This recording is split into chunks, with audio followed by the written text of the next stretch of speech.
Hi everyone, my name is Dr. Lynn Carey, and I'm here today just to talk about parenting and my ideas of what is being a good parent. I've never related with people who complain about being a parent, who can't wait for their kids to be back in school because they don't know what to do with them, like over the summer. I never complain about being a single mom, how hard it is. I've never had any of those experiences. And maybe because I chose being a parent as a very conscious decision because my pregnancy was not planned consciously. I believe our spirits, my son and I, our spirits were meant to come together at this time. But I had so much fear about bringing a child into this world just because I didn't like what was going on, and I didn't know if I could be a good parent.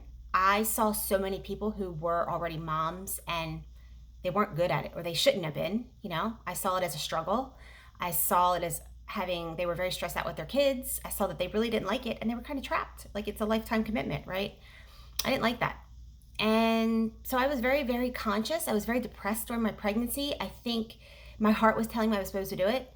And I worked through my fears. And because of that, I embraced that. And I didn't have, wasn't one of those people who just got married and had so many kids because that's what the American dream looked like, or that's what I thought it was supposed to look like.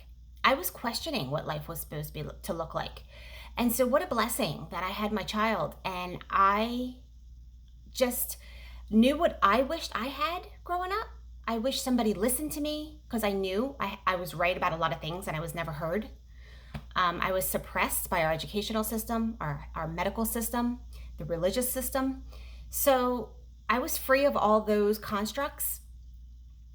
And I was blessed enough to have the education to have my son born at home, not in the disease world of a hospital where he would have been interfered with already. There's so much birth trauma that happens in hospitals, vaccinations, medications that are so unnecessary that they call preventative. That is just part of the whole psyop of the pharmaceutical world that controls everything and the deeper state, right?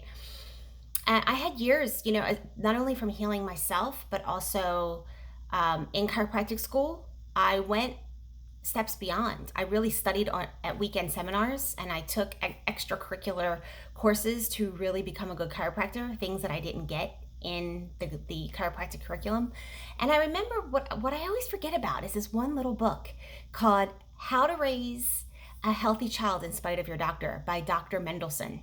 And I think I forgot about it because I stopped trying to look for it after. I had this little paperback copy that I had highlighted and it was like falling apart. And eventually, through my years in practice, I think eventually I gave it to somebody, which I'm surprised I did that because it kind of was like the holy grail of raising a child in spite of your doctor. It was by an MD. He was a pediatrician. And he said the number one thing that he had to treat with his patients was parents' fears, right? Parents had so many fears. They didn't trust that the baby's body just knew what to do. They ran to him for everything, and he basically just had to tell them, it's okay, it's the body's natural process.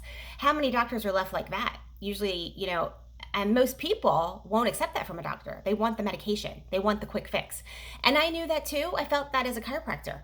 My number one mission was to remind people your body can heal. Whether or not I adjust you, it's healing. I think the adjustment can open up your energy systems, but you have to learn how to keep your energy flowing on your own without my help. And so, he said 99% of what the medical pediatricians do to kids are unnecessary. Can you imagine?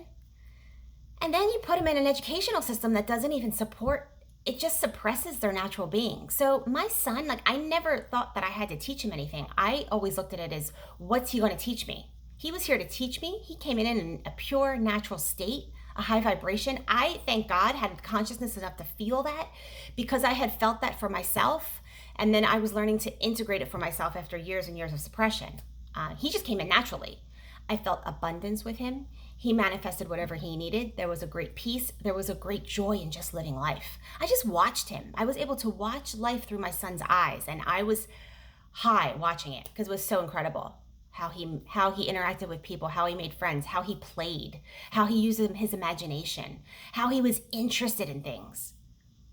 And I really just used to ask him, well, what do you want? what interests you? And I still do. And he struggles a little bit now as a teenager. There's not many options for an awakened child right now. I think they're coming. But right now, in this era of suppression, for him to find the right people and the right activities to do is very limited. So we're working through that. We're figuring that out right now. And that's part of our journey too. Maybe to trailblaze a new path for people. But, I just wanted to say, I think the best thing to be a great parent is to listen to your child, honor the God-given wisdom in their body to heal, to self-guide, to follow their passions. Stop interfering with your kid. Even when you say, oh, you can't have that soda or you can't have that candy because it's so bad for you. That's limitations. Let them just experience it. I let my son eat whatever. I gave him options. And you know what? He makes pretty good choices for himself now. I never restricted him. Always said, you have to choose. Even schooling. I let him go to school. I didn't want him to, but I used to say, it's your choice. He experienced that. And then he pulled himself out when he didn't want to do it anymore. So, and I see how wise he is. He's probably wiser than most adult people that I know because he has always been in tune with his inner guidance. So you have to honor that place for your child. Hold the space so that they can be self-guided. If you can protect their freedom to choose for themselves, to become their best selves, to heal themselves, to follow their own path, that I think is what being a good parent is. And that's come very naturally to me. It's been very easy. And I've been blessed with an amazing soul as my son that I learned so much from. And I hope more people experience what I have with my son. So that's all I have to share today. I hope you're all having an amazing day. Thanks for watching.